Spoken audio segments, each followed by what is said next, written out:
کدوم ساز رو بگیرم؟ پیانوی مکانیکی یا پیانوی دیجیتالی؟ سلام، من سیامک رضوی هستم و شما در حال تماشای ویدیوی شماره 015 از سری ویدیوهای دوره جامعه آموزش پیانو هستید.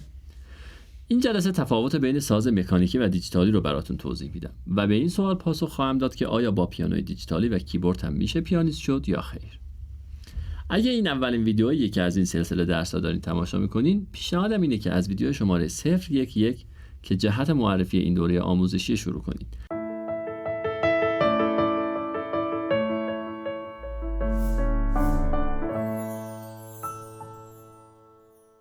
یکی دیگه از سوالات که بسیار در مورد آموزش پیانو پرسیده میشه اینه که آیا من میتونم با پیانو دیجیتالی یا با یک کیبورد پیانیست بشم و اینکه چقدر داشتن ساز مکانیکی ضروریه. جواب دادن به این سوال کمی پیچیده است، اما سعی میکنم تا جایی که ممکنه به طور خلاصه جواب شما رو بدم. قبل از اینکه بریم سراغ جواب نهایی، بهتره ابتدا کمی در مورد تفاوت‌های این سازها با هم دیگه صحبت کنیم. برای شروع نیازه که در مورد یکی از اصطلاحات موسیقی باهاتون صحبت بکنم. سری هارمونیک یا اوورتون ها. در طبیعت هیچ صدایی خالص نیست، یعنی در درون خودش فرکانس های صوتی دیگه‌ای هم داره. در موسیقی به این صداهای اضافی داخل صدای اصلی اصطلاحاً هارمونیک ها یا اوورتون ها میگن که در جلسات درسی به طور کامل و مفصل در موردش آموزش خواهید دید. فعلا دونستن همین کافیه که در یک نوت پیانوی مکانیکی بیشمار نوت هارمونیک نهفته است که حجم صداشون خیلی کمتر از صدای نوت اصلیه و فقط گوش تربیت شده است که قادر به شنیدن این هارمونیک هاست، اونم به صورت خیلی محدود. با اینکه ما به صورت هوشیارانه تعداد کمی از هارمونیک ها رو میشنویم، اما به صورت ناهوشیار وجود اونا رو حس میکنیم. حالا ببینیم در پیانوی دیجیتالی چه اتفاقی میفته.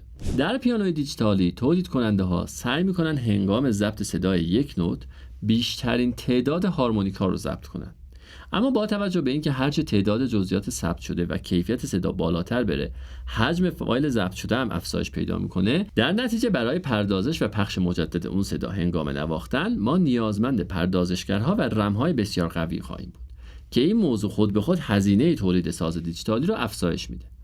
بنابراین تولید کننده ها سعی میکنن با ضبط مهمترین هارمونیک های یک صدای اصلی به کیفیتی مناسب با قیمتی مقرون به صرفه دست پیدا کنن.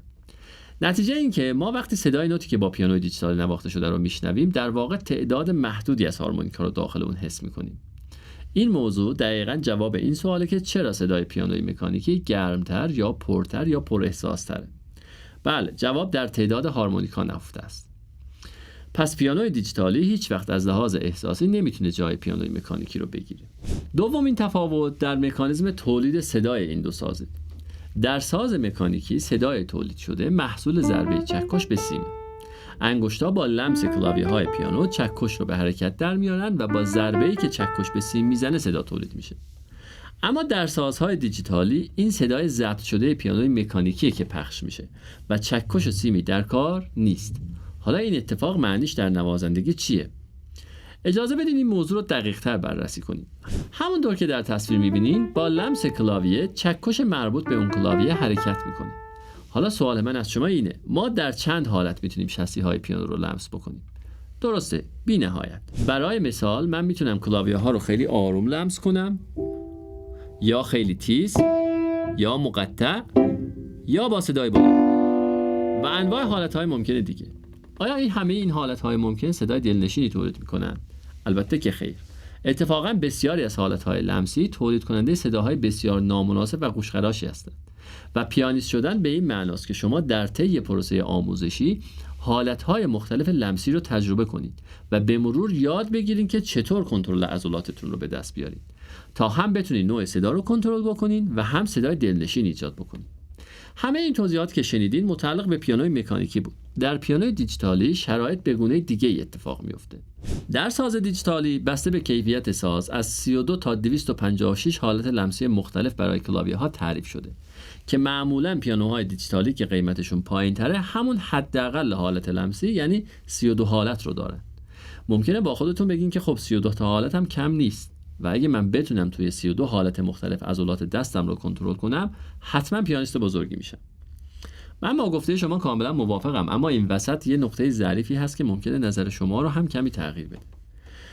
صداهای به کار رفته روی پیانوی دیجیتالی معمولاً در بهترین استودیوها روی بهترین پیانوهای مکانیکی ممکن با بهترین میکروفون‌ها و بهترین نوازنده‌ها نواخته و ضبط میشن. ما به این پروسه اصطلاحاً سامپلینگ پیانو میگیم.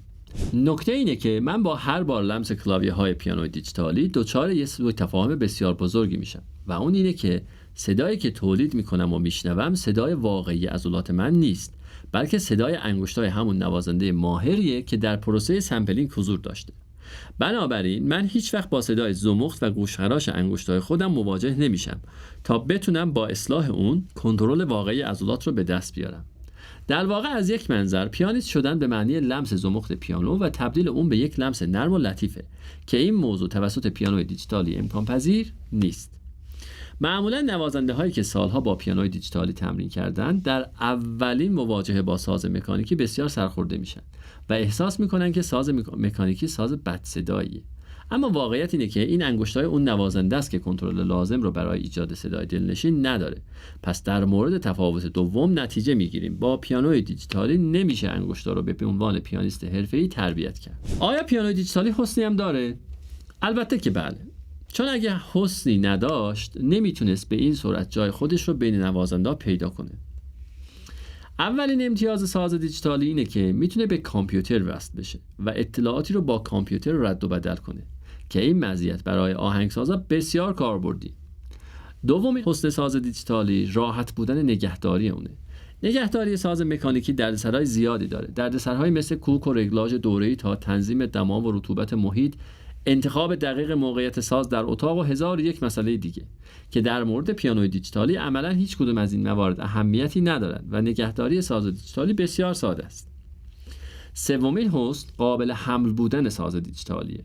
این ساز به دلیل وزن کم به راحتی میتونه جابجا بشه، در حالی که برای جابجایی ساز مکانیکی شما نیازمند یک گروه متخصص حمل پیانو هستید که مستلزم برنامه‌ریزی و کلی هزینه است. چهارمین حسن موضوع تنظیم ولوم یا حجم صداست. مخصوصا در افراد آپارتمان نشین که موضوع حجم صدا موضوع حساسیه، این امر در ساز دیجیتالی به راحتی امکان پذیر. اما در ساز مکانیکی در بسیاری از مواقع شما مجبور به عایق کردن اتاق تمرینتون خواهید بود. و نهایتاً حسن پنجم موضوع هزینه است.